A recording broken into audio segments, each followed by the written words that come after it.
बहुत ही अच्छी कुश्ती और इस कुश्ती में विशाल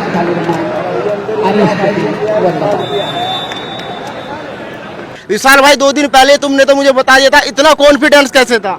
इतना कॉन्फिडेंस सर मेहनत से आता है, इतने साल से मेहनत कर रहे हैं, मैं भी कर रहा हूँ, मेरे कोचेज भी कर रहे हैं, मेरे माँ बाप भी कर रहे हैं, पूरा परिवार लगा हुआ है। तो ये कॉन्फिडेंस इन्हीं को देख के आता है और मेहनत से आता है। तो विशाल भाई जिस तरीके से हाई कोर्ट ने अर्जी कल खारिज कर दी, अब आगे का क्या रास्ता देख रहे हैं? अब आगे का क्या करेंगे आप लोग? हम जी सुप्रीम कोर्ट में जाएंगे सर, और तो क्या, बाकी आपके माध्यम से आवाज़ उठाएंगे। वो मैं उनसे रिक्वेस्ट करूंगा, बड़े पहलवान हैं, थोड़ी बहुत शर्म बची है तो यहाँ ट्रायल देते। तो विशाल भाई जब सबसे पहले यहाँ सुबह कुश्ती के मैदान में आए तो मन में क्या चल रहा था? मन में तो जी यही चल रहा था, बस फर्स्ट आना है, मेहनत कर रखी है, फर्स्ट आना कॉन्फिडेंस था, फर्स्ट आ गया मैं। आगे भी मैं गोल्ड मेडल लेके ही आऊंगा मैं, अगर जाऊंगा तो, ये राजनीति नहीं हुई तो। उम्मीद है पूरी की गोल्ड मेडल लाएंगे, देश का नाम रोशन करेंगे? पूरी उम्मीद है सर, गोल्ड मेडल ही लेके आऊंगा मैं। आप हाँ जी, मैं परविंदर कोच सर 5 जो बच्चे हराए ना इन्हें, वो सारे के सारे इंटरनेशनल मेडलिस्ट है, सारे सारे, कोई मेडल वर्ल्ड मेडलिस्ट है, कोई एशियाई मेडलिस्ट है, सारे वो बच्चे हराए इसने। यहाँ कोई लड़ाई नहीं की खाली इन्होंने, उनको नेक टू नेक फाइट हुई है। मैंने आखिरी कुश्ती देखी काफी आपने, और राइल है लगातार 2-3 का गोल्ड मेडलिस्ट है सीनियर का, और बाहर का मेडलिस्ट है, वो सारे बच्चे मेडलिस्ट है। तो थोड़ी बहुत जीतता आदमी क्या, 5 कुश्तियों में क्या होता है पता है आपको? 5-5 घंटे मेहनत करता सुबह शाम, 15 साल हो गए और इसके लिए बैठे थे। आज ये टाइम आया तो ये टाइम हमारे छीन लिया गया। मीडिया से यही गुजारिश है कि आप मीडिया इस चीज को दिखाए, न्यायपालिका से भी यही उम्मीद है, हम आशा रखते हैं कि वो इस चीज पे, क्योंकि इतनी मेहनत करने के बाद जब एक पहलवान एक ट्रायल में फर्स्ट आता है, हम ये नहीं कह रहे कि बगैर उसको वैसे ट्रायल में हरा ले इसको फिर चला जाए, वो बगैर ट्रायल के नहीं।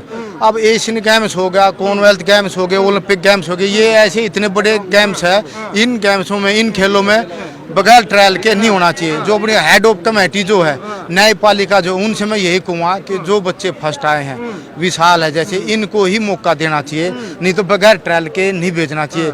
ये 4 साल में एक बार गेम्स आते हैं, बहुत मुश्किल, आपने देखा कितनी आंख पे चोट लगी हुई है, फिर भी 5वीं कुश्ती लड़ा और फर्स्ट आया हो, और बगैर ट्रायल के अब ये मेहनत करके फर्स्ट आया और किसी दूसरे को भेज देंगे तो कैसे अच्छा लगेगा? ऐसे तक जो पहलवान कह रहे थे हम छोटे पहलवानों की लड़ाई लड़ रहे हैं, साक्षी मलिक ने तो कह दिया कि मैं तो ट्रायल दूंगी, लेकिन जो बजरंग पूनिया है, विनेश है, वो क्यों नहीं कह रहे कि भाई हम ट्रायल देंगे? तो ये मैं आप सब मीडिया वालों से यही दरखास्त करूंगा कि आप ये सब मीडिया वाले जो हैं, आप सब इस बात को थोड़ा, आप भी बोले हेड ऑफ कमेटी हमारी न्यायपालिका है, और भी जो हमारे कोचेज है, उनको आप मीडिया में बोलोगे तो इन पहलवानों का हौसला ना टूटे। इतनी मेहनत करके आते हैं तो उसमें हौसला टूट जाए, कहाँ से बच्चे मेहनत करें? एशियन गेम्स, आप आगे वर्ल्ड चैंपियनशिप है, वर्ल्ड चैंपियनशिप क्वालिफाइड कंपटीशन, छोटा मोटा कंपटीशन नहीं है, उनमें ट्रायल दे, जो फर्स्ट आए वो जाए। कितने दिनों से साल को तैयार कर रहे थे? सर मैं यहाँ 2020 से हूँ लगातार, 3.5 साल मेरे को हो गए लगातार। विशाल लगातार 3 बार का तो नेशनल सीनियर गोल्ड मेडलिस्ट है, और बहुत ही शरीफ और एक जेंटल और डिसिप्लिन बच्चा है। और इसका फोकस पिछली बार भी कॉमनवेल्थ गेम में भी, अगर ये अन्याय नहीं हुआ होता, अगर 5-5 ट्रायल हुई होती तो ये वहाँ भी बीट करता और कॉमनवेल्थ गेम खेल करता, क्योंकि लास्ट बाउट ये बजरंग से 2-1 से आ रहा था। ठीक है, तो बेनिफिट दिया जा रहा है। अगर बेनिफिट अब की बार भी यही काम 5 बाउट लड़ा, उसके बावजूद भी आप सिलेक्शन नहीं, तो आप बिलोंग करो सर, आप सिलेक्ट होते हो, आपका सिलेक्शन हो जाता है, सिलेक्शन होने के बाद भी आपको यानी कि जान दिया जाता, इससे बड़ा दुर्भाग्य इस देश का क्या होगा? बजरंग को क्या डर सता रहा है? सर वो तो वही बताए। अब हम क्या कि वो देश का अच्छा पहलवान रहा है, मैं उससे रिक्वेस्ट करता हूँ बजरंग पहलवान से, उसने हिंदुस्तान के सभी मेडल और सभी अवार्ड जीते हैं और एक महान खिलाड़ी है। मैं उससे रिक्वेस्ट करता हूँ, उसके छोटे भाई हैं, उनको सब कुछ मिल चुका है, इन बच्चों को भी इनका अधिकार दिया जाए। मैं बजरंग पहलवान से आपके माध्यम से रिक्वेस्ट करता हूँ सर। जिस समय जंतर मंतर पर धरना चढ़ा, सारे पहलवान कह रहे थे हम जो लड़ाई लड़ रहे हैं भाई छोटे पहलवानों के लिए लड़ाई लड़ रहे हैं। आज जो छोटे पहलवान आगे आ रहे हैं, ये जो डंके की चोट पे कह रहे हैं हम मेडल लेके आएंगे, तो इनकी बात क्यों नहीं की जा रही? कोई भी इनकी बात करने को तैयार क्यों नहीं है? सर ये बताओ, ये बहुत ही गरीब परिवारों से है। मतलब मैं क्या बताऊं, सिसाए गांव हिनगा जो चंदगी राम जी का गाँव होता है और पिछले 10-12 साल से 10 में अभ्यास करता है। सर ये बताओ, इतनी मेहनत करने के बावजूद भी अगर आपको रिजल्ट आने के बाद भी अगर आपको नहीं एशियन गेम मिलता ना कॉमनवेल्थ मिलता, तब ये तो हर बार ऐसा कॉमनवेल्थ हमें टीम सेलेक्ट हो जाएगी, ओलंपिक में कर देंगे। सर बच्चे कहाँ जाएंगे? पर ट्रेनिंग कौन करेगा ये बताओ? छोटे छोटे बच्चे, जूनियर के मेडलिस्ट बच्चे हमारे, ये ट्रेनिंग कैसे करेंगे?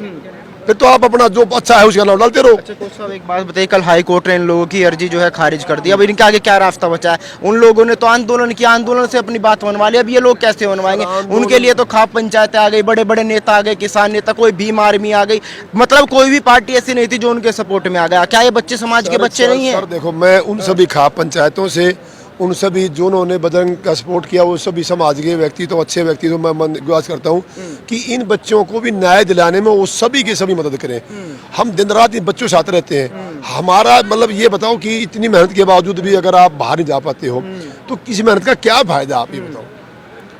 तो मैं उन सभी से, जितनी खाप पंचायतें थी, जो उन्होंने जो भी चंद्रशेखर रावण था और जो भी वो व्यक्ति थे, उनसे रिक्वेस्ट करता हूँ कि वो सभी इन बच्चों को न्याय दिलवाएं। और बजरंग जो हमारा सीनियर पहलवान, अच्छा पहलवान है देश का, उससे रिक्वेस्ट करता हूँ कि उसने छोटे भाइयों के लिए उसने कह देना चाहिए कि मैं अभी कंपटीशन लड़ता और मैं जब लड़ के जाऊंगा तब उसके बगैर बाहर नहीं जाऊंगा। ऐसे बोल देना चाहिए उसको। बिल्कुल बिल्कुल सीधी बात, साक्षी में लिखने बोल, हाँ बोल दे मैं फिट हूँ या मैं ट्रायल देने सक्षम हूँ, उसके बाद वो ट्रायल निकल जाए। क्या कहेंगे जिस तरीके छोटे पहलवानों का? मेरा एक ही विचार है, जो बच्चा मेहनत करता है, जो फर्स्ट आता है, यदि वो बाहर नहीं जाता उसको बड़ा दुख होता है, उसके घर वालों को बहुत दुख होता है और कोचिज को भी बहुत दुख होता है।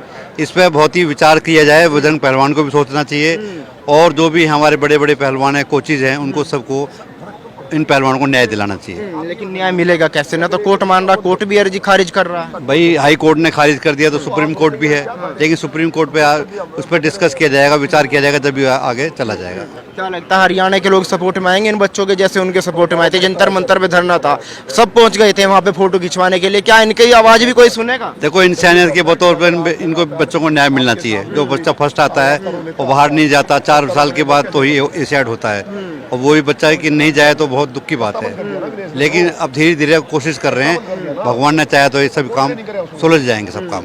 तो आज विशाल की कुश्ती देखी, उम्मीद है कि विशाल गोल्ड मेडल ला सकता है? नहीं, विशाल बहुत मेहनती लड़का और कुश्ती बहुत ही एक तरफा रही है उसके काम में, और उससे उम्मीद की जाती है वो यदि इसको चांस मिलता है तो गोल्ड मेडल लेकर आएगा। मेरा नाम Ashok Kumar Sharma, wrestling coach, Chhatrasal stadium. 36 साल से मैं इस अखाड़े से जुड़ा हुआ हूँ। अच्छा, आप भी अखाड़े से जुड़े? अखाड़े जुड़ा हुआ हूँ। तो कोच साहब फिर अन्याय क्यों हो रहा है पहलवानों के साथ में? ये तो हम चाहते हैं भाई न्याय हो सबके साथ भी। जो बच्चा फर्स्ट आया है ट्रायल होना चाहिए, नहीं होना तो चाहिए? ट्रायल तो होना चाहिए। अब देखो गवर्नमेंट क्या करती है, इसका फैसला ये तो गवर्नमेंट ही करेगी।